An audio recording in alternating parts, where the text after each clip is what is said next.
Assalamualaikum dan selamat sejahtera. Ni lori Yudi Cruiser. Ni model dia SKE 155.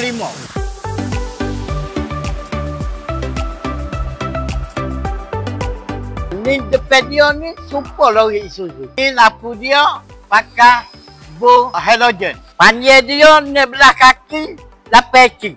Panjang dia start pada ujung sampai ke kepala. Panjang dia ni super dengan Isuzu. Dia ada cok Isuzu. Dia pakai anjing Isuzu.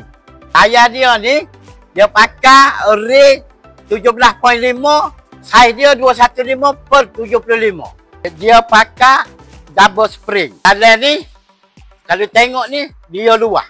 Dia ada radio, ada aircon. Untuk dia lagu ni.